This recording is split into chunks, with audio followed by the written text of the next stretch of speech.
SASDOவின் பிரதான செய்திகள். தலைப்புச் செய்திகள். ஈழத்து வீடனால் நடுநடுங்கு மோடி அரசு. NIAக்கு பறந்த அவசர கடிதம். ரணில் விக்ரமசிங்காவுக்கு எதிராக வழக்கு விசாரணை குழு. யாழ் வைத்தியசாலையில் நடைபெற்ற மில்லியன் கணக்கான மோசடி. வளமைக்கு திரும்ப உள்ள திரிபோசா உற்பத்தி. யுத்தத்தால் இடம்பெயர்ந்த குடும்பங்களுக்கு நிரந்தர வீடுகள். உக்ரைன் படையினரின் உடல்களை ஒப்படைக்க தயாராகும் ரஷ்யா. தொடர்பன விரிவான செய்திகள். தாயக செய்திகள். கேரளத்தில் ஒதுக்கப்பட்ட மக்களுடைய ஒரு முகமாக தற்போது அதிகமாக பேசப்படுகின்ற வேடன் என்கின்ற ஹிரந்ததாஸ் முரளி எல்லோர் மத்தியிலும் விஸ்வரூபம் எடுக்கின்றார்.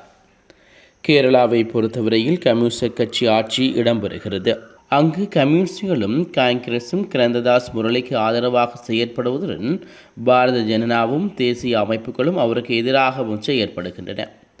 இந்நிலையில் மே 18 இடம்பெற்ற ஒரு நிகழ்வில் வேடன் அங்கு பங்கு பற்றிய போது அதிகளவான மக்கள் கலந்து கொண்ட நிலையில் சிலருக்கு காயம் ஏற்பட்டு வைத்தியசாலையில் அனுமதிக்கப்பட்டிருந்தார்கள்.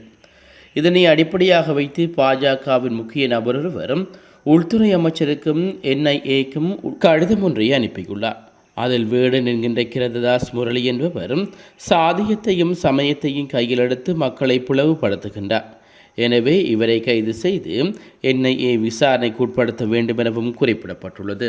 ஜனாதிபதி தேர்தல் அறிவிக்கப்பட்ட பின்னர் மதுபான வரி சட்டத்தை மீறி புதிய மதுபான உரிமைகளை வழங்கி நாட்டு மக்களின் அடிப்படை உரிமைகளை மீறியதாக முன்னாள் ஜனாதிபதி ரணில் விக்ரமசிங்க மீது முன்னாள் நீதியமைச்சர் என்ற வகையில் தாக்கல் செய்த 2 மனுக்களை விசாரணை செய்ய உயர்நீதிமன்றம் முடிவு செய்துள்ளது. ஜனாதிபதி தேர்தல் அறிவிக்கப்பட்ட ஜூலை 26, 2024 முதல் ஜனாதிபதி தேர்தல் நடைபெற்ற டிசம்பர் 24, 2024 வரை 2 மாதங்களுக்குள் வழங்கப்பட்ட மதுபான உரிமைகள் தொடர்பான தகவல்களையும் நீதிமன்றத்தில் சமர்ப்பிக்குமாறு உயர் நீதிமன்றம் கலால் ஆணையாளர் நாயகத்துக்கு உத்தரவிட்டுள்ளார். இந்த மனு நேற்று யசந்த கொடகொட ஜெயக்கொடி டி சில்வா மற்றும் ஹிந்த சமயவட்ன ஆகியோர் அடங்கிய உச்ச நீதிமன்ற அமர்வு முன் விசாரணைக்கு வந்தது. முன்னாள் ஜனாதிபதி ரணில் விக்ரமசிங்க மற்றும் கலால் ஆணையாளர் MA குணசிர, மேலதிக கலால் ஆணையாளர் AMP அரம்பலா, துணை ஆணையாளர் CJA வீரக்குடி, ஜூடி என் வீரக்குடி, நிதியமைச்சின் செயலாளர் மஹிந்த ஸ்ரீவர்தன, லஞ்ச ஊழல் ஆணைக்குழு தலைவர் உட்பட 39 பேர் குறித்த மனுவில் பிரதிவாதிகளாக பெயரிட்டுள்ளார்கள்.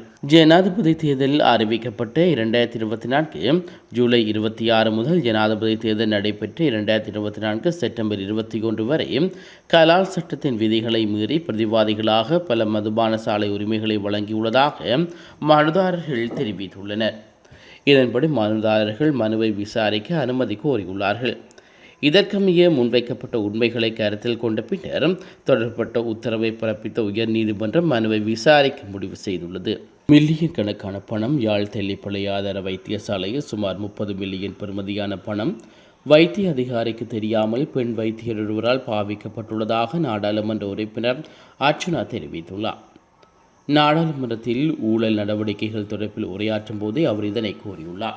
இது குறித்து தொடர்ந்து கருத்து தெரிவிக்கையில் வைத்திய அதிகாரிக்கு தெரியாமல் வைத்தியர் கிருஷாந்தி 30 மில்லியன் பெறுமதியான பணத்தை தனது சொந்த பணமாக எடுத்து கேன்சர் வைத்தியசாலைக்கு பாவித்துள்ளார். வடக்கு மாகாணத்தில் வைத்தியசாலைகள் தனிநபர்களின் விருப்பத்துக்கு அமைய நிர்வகிக்கப்படுகின்றன. இவ்வாறு வைத்தியசாலைகளில் நடக்கும் ஊழல்கள் குறித்து நான் லஞ்ச ஊழல் ஆணைக்குழுவுக்கு சென்று உரையாடிவிட்டு வருகிறேன் என்றும் கூறியுள்ளார். திரிபோசா உற்பத்திக்கு தேவையான தரப்படுத்தப்பட்ட சோளத்தை இறக்குமதி செய்ய அமைச்சரவை அங்கீகாரம் வழங்கியுள்ளது. மேலதிக போசாக்கு உணவாக அனைத்து கர்ப்பிணி தாய்மார்கள், பாலூட்டும் தாய்மார்கள் மற்றும் போசாக்கின்மையால் பாதிக்கப்பட்டுள்ள 6 மாதங்களுக்கு கூடிய சிசுக்கள் மற்றும் 5 வயது குறைவான பிள்ளைகளுக்கு சுகாதார மற்றும் ஊடகத்துறை அமைச்சினால் திரிபோசா வழங்கப்படுகிறது. திரிபோசா உற்பத்திக்காக சோளம் மற்றும் சோயா போஜி மூலப்பொருட்களாக பாவிக்கப்படுகின்றன. இலங்கை திரிபோசா லிமிடெட் நிறுவனத்தின் வருடாந்த சோளத்தின் தேவை 18,000 மெட்ரிக் டன்கள் ஆகும் என்பதுடன் மாதாந்த தேவை 1,500 மெட்ரிக் டன்கள் ஆகும். இந்நிலையில் திரிபோசா உற்பத்திக்கு தேவையான தரப்படுத்தப்பட்ட சோளத்தை இறக்குமதி செய்ய அமைச்சரவை அங்கீகாரம் வழங்கியுள்ளது. வடக்கு மற்றும் கிழக்கு மாகாணங்களின் மோதல் சூழ்நிலையால் இடம்பெயர்ந்த குடும்பங்களுக்கு நிரந்தர வீடுகளை நிர்மாணிக்கும் திட்டத்திற்கு அமைச்சரவை அங்கீகாரம் வழங்கியுள்ளது. வடக்கு மற்றும் கிழக்கு மாகாணங்களில் 30 ஆண்டுகளாக நிலவிய மோதல் சூழ்நிலை காரணமாக குறித்த பிரதேசங்களில் வாழ்ந்த குடும்பங்களுக்குரிய பெருமளவான வீடுகள் சேதமடைந்துள்ளன. வடக்கு மற்றும் கிழக்கு மாகாணங்களில் 2009ஆம் ஆண்டிலிருந்து இதுவரை 2,74,728 குடும்பங்களைச் சேர்ந்த 9,14,722 நபர்கள் மீள்குடியேற்றம் செய்யப்பட்டுள்ளார்கள். உலகச் செய்திகள்.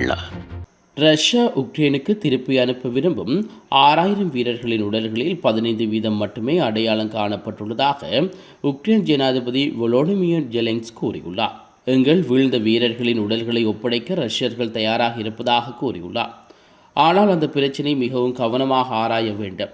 மேலும் நான் பாதுகாப்பு அமைச்சர் டுஸ்டெம் உமியோரிடம் இது தொடர்பாக தெரிவித்துள்ளேன் எனவும் உக்ரைன் ஜனாதிபதி குறிப்பிட்டுள்ளார். நான் அறிந்தபடி இந்த 6,000 பேரில் 15% மட்டுமே அடையாளம் காணப்பட்டதால் எல்லாவற்றையும் சரிபார்ப்பது மிகவும் முக்கியம். எங்கள் வீரர்கள் அனைவரும் மீண்டும் கொண்டு வரப்பட வேண்டும். இருப்பினும் அவர்கள் உடல்கள் ஒப்படைத்த போதும் எங்களுக்கு அவற்றை அடையாளம் காண்பதற்கு கட்டுப்பாடு உள்ளது. மேலும் அவற்றில் ரஷ்ய வீரர்களின் உடல்களும் அடங்கும் எனவும் தெரிவித்துள்ளார். ஜூன் 2 துருக்கியில் இஸ்தான்புல்லில் நடந்த பேச்சுவார்த்தையில் உக்ரைனும் ரஷ்யாவும் உயர்ந்த வீரர்களின் உடல்களை 6,000க்கும் 6,000 என பரிமாற்றிக்கொள்ள ஒப்புக்கொண்டமை குறிப்பிடத்தக்கது. மீண்டும் தலைப்புச் செய்திகள். ஈழத்து வீடனால் நடுநடுங்கும் மோடி அரசு. NIAக்கு பறந்த அவசர கடிதம். ரணில் விக்ரமசிங்காவுக்கு எதிராக வழக்கு விசாரணை குழு. யாழ் வைத்தியசாலையில் நடைபெற்ற மில்லியன் கணக்கான மோசடி. வளமைக்கு திரும்பவுள்ள திரிபோசா உற்பத்தி. யுத்தத்தால் இடம்பெயர்ந்த குடும்பங்களுக்கு நிரந்தர வீடுகள். உக்ரைன் படையினரின் உடல்களை ஒப்படைக்க தயாராகும் ரஷ்யா.